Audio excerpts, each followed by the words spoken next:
கர்த்தருடைய பரிசுத்த நாமத்துக்கு மகிமை உண்டாகட்டும். இந்த நாளுக்கான வசனம் சங்கீதம் 34:17. நீதிமான்கள் கூப்பிடும்போது கர்த்தர் கேட்டு அவர்களை அவர்களுடைய எல்லா உபத்திரவங்களுக்கும் நீங்களாக்கி விடுகிறார். ஹல்லேலூயா.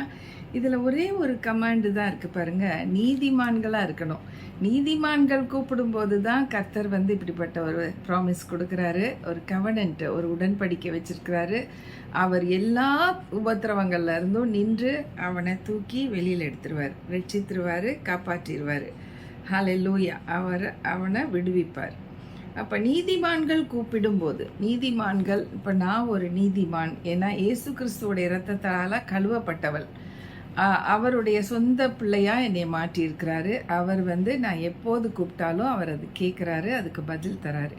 அந்த மாதிரி தான் நீதிமான்களாக இருக்கணும். ஏசு கிறிஸ்துவை அறியாதவங்க, ஏசு கிறிஸ்துவை வேணான்னு ஒதுக்குறவங்க, ஏசு கிறிஸ்து தெய்வம் இல்லைன்னு சொல்கிறவங்க, அவங்க எல்லாரும் கூப்பிட்டாலும் இது நடக்காது.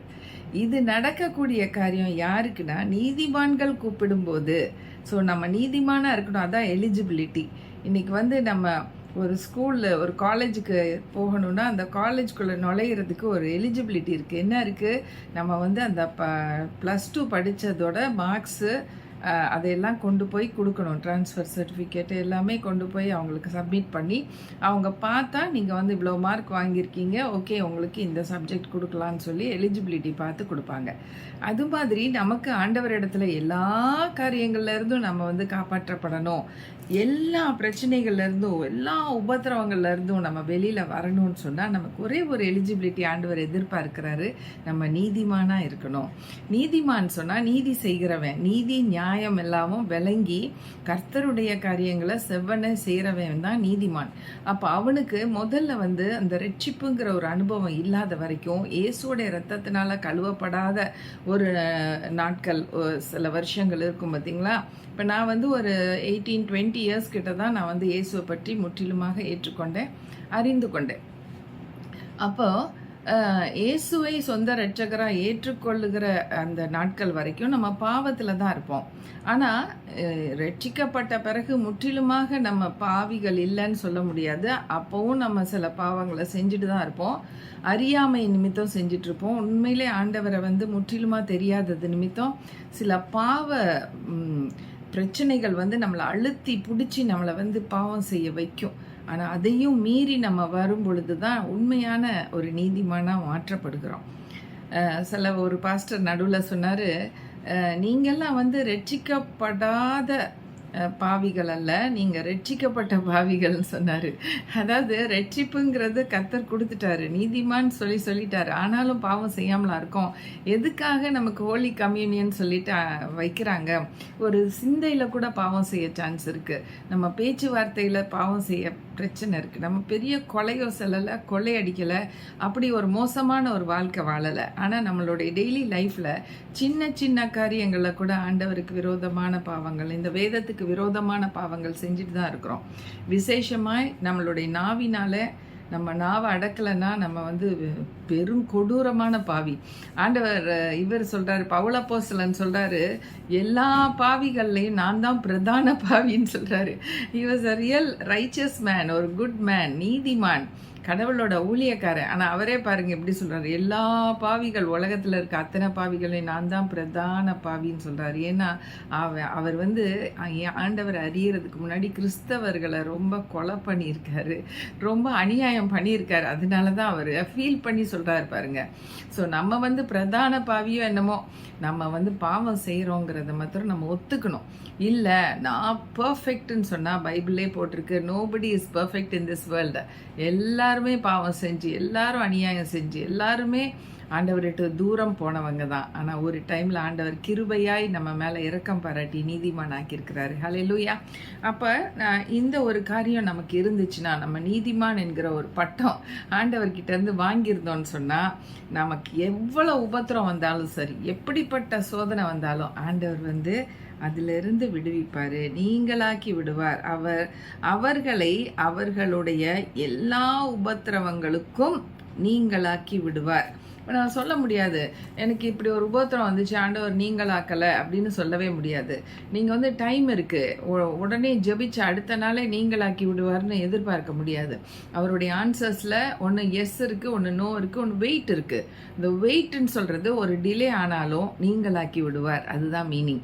எஸ்னா அது உடனே அதை சரி பண்ணுவார். சில பேர் வந்து தூக்கு மேடைக்கு மாதிரி அந்த தூக்கு போட்டு சாகிற அளவுக்கு ரொம்ப சாவுக்கு நெருங்கி இருப்பார். அவங்களுக்கெல்லாம் உடனே அவர் பதில் கொடுப்பாரு. உடனே அந்த பிரச்சனைக்கு அவர் அந்த இடத்துல வந்து ஆகணும் பாருங்க, இல்லைன்னா அவன் செத்துருவான். அதனால அவர் உடனே வந்துடுவார்.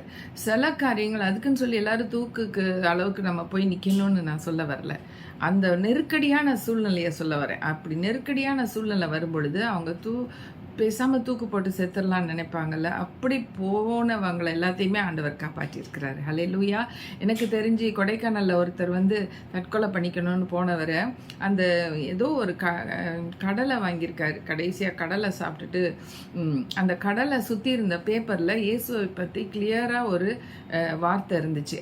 அதனால் தொடப்பட்டு அவர் நேராக கொடைக்கானலில் இருக்க ஒரு சர்ச்சில் போய் இது என்ன எனக்கு புரியலன்னு சொல்லும்போது அவர் பாஸ்டர் அழகாக அவருக்கு நல்லா கிளியராக டீச் பண்ணது நிமித்தம் அவர் புரிஞ்சுக்கிட்டாரு. அதுக்கப்புறம் தற்கொலையோட எண்ணமே அவரை விட்டு போயிடுச்சு. அப்படி தான் அவர் ஆண்டவர் ஒரு பேப்பர், அந்த கடலை சுற்றின ஒரு பேப்பரை வச்சு ஆண்டவர் பார்த்திங்களா அவரை காப்பாற்றியிருக்கிறார். அது மாதிரி நிறையா பேர் சாட்சி சொல்லியிருக்காங்க, கர்த்தர் வந்து காப்பாற்றினார் சொல்லி. அப்படி தான் நீங்களாக்குகிறார், விலைக்கு பாதுகாக்கிறார். நம்ம வந்து அந்த மாதிரி ஒரு முடிவுக்கு நம்ம போகக்கூடாது, அது தப்பு. ஆனால் ஆண்டவர் வந்து நம்மளை நிச்சயமாக எல்லா உபத்திரவங்கள்லேருந்து பாதுகாக்கிற ஒரு தெய்வம் நமக்கு இருக்காருன்னு சொல்லும்போது நம்ம ரொம்ப சந்தோஷப்படணும். நமக்கு உள்ள எலிஜிபிலிட்டி ஒன்று நீதிமான் ஆக்கப்பட்டிருக்கணும். அவருடைய இரத்தத்தால் கழுவப்பட்ட அந்த அனுபவத்துக்குள்ளே வந்தால் எல்லாருக்கும் உபத்திரவங்கள் அதிகமாக தான் இருக்கும். ஆனால் உபத்திரவங்கள் எல்லாவற்றிலும் இருந்தவர் நீங்களாக்குவார். ஹல்லேலூயா. நம்ம ஜெபிக்கலாம்.